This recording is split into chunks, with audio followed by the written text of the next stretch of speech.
Tere päevast ja nüüd on meie teemaks loovtöös viidete lisamine. Selleks teeme lõigu lõppu hiirekliki, punktist üks tühik ja teeme seda viite lisamist täiesti selles antud programmis Wordis. Siin teeme lahti endal viited ja lisa tsitaat. Lisa uus allikas. Vastavalt sellele, missugust allikat oled sina kasutanud, kas veebisaiti, veebilehte, kellegi ettekannet või siis raamatuid või mida iganes, siin on võimalik endal see valik teha.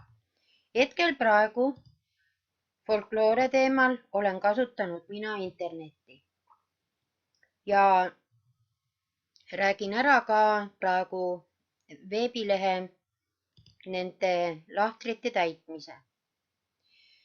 Antud juhul on tegemist folkloore lehega.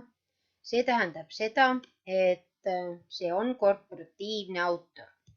Korporatiivne autor tähendab, et see veebileht kuulub kellegi või mingisugusele organisatsioonile. Kui sa mainid autorit, siis eeldatakse, et on tegemist inimese nimega, ees- ja perekonnanimega. Veebileht on veebileht, koduleht. Siia pannakse kodulehe nimi ehk nagu mul on folkloore. Aga veebisait on alamleht kodulehest. Koduleht sisaldab ju palju lehekülgi ja see saab kindlasti iseenda aadressi pealekauba veel. Ja veebisaidi nimi on minul andmebaasid. Mina panen siia korporatiivne, ise vaatan veel internetist siin, kuidas mul selle aadressiga on. Konkreetselt olen kasutanud andmebaaside lehte. Võtan siis, näete, kus tekib veebisaidile tema aadress. Võtan sellest kopeeri ja panen selle siia urli peale.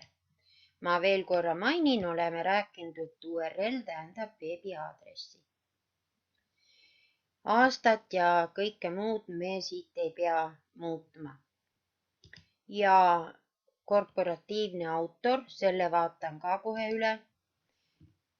Autori ma leian kontaktide alt.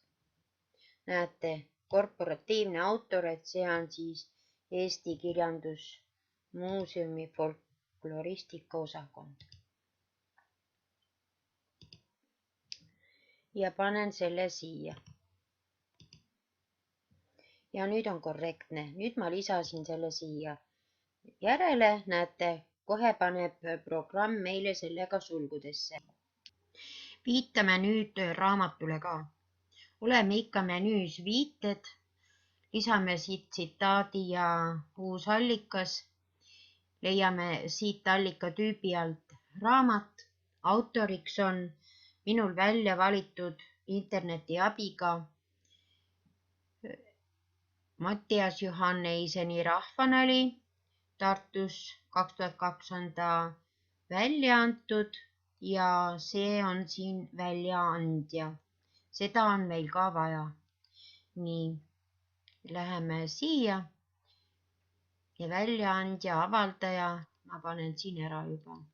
Perekonnanimi käib ees ja paneme talle koma ka, siis programm loeb korrektselt seda meile viitesse.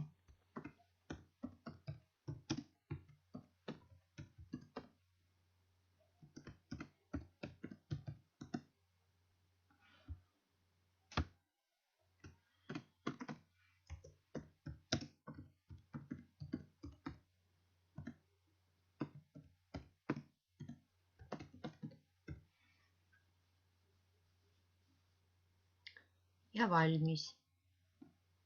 Niimoodi ta sinna sai. Ja nüüd siis vaatame, kuidas me saaksime endale lisada kasutatud allikate lehele kogu selle nimekirja. Selleks aitab jälle meid programm. Ma tulin uuele lehele, tulin ühe tühikuga alla, samas ta ei pea olema. Ja nüüd aitab meid bibliograafia.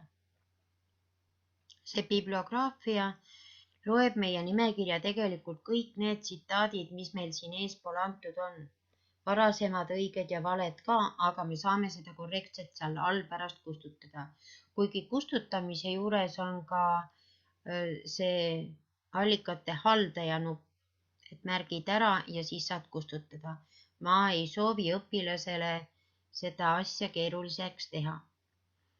Lisame bibliograafia, klõpsime automaatsele nimistule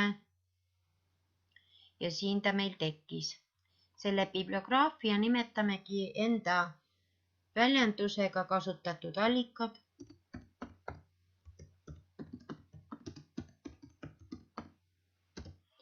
Teen tühiku ja nüüd me näeme, et tõesti ta on võtnud meil siit nimekirjast kõik. Antud töös oleme me kasutanud neid küll kõike, aga meil on läinud mõni ka kordavalt. Ja näed, nüüd ongi, et me saame hallata ehk me saame kustutada. Ja jätame endale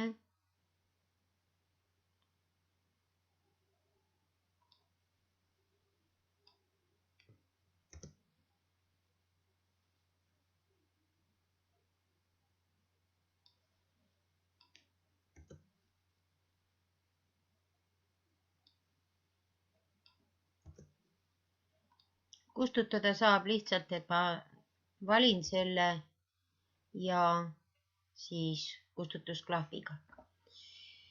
Nüüd natukene kujundame ka seda, et siin on tekkinud suured sõnavahed, tühikud. Ma võtan selle valikusse, teen aktiivseks, menüüst võtan avalehe ja panen ta vasakjoondusse. Ja tore oleks, kui ta saab ka ette numeratsiooni. Võtan siit selle numberloendi. Meil on ta nüüd korralikult olemas.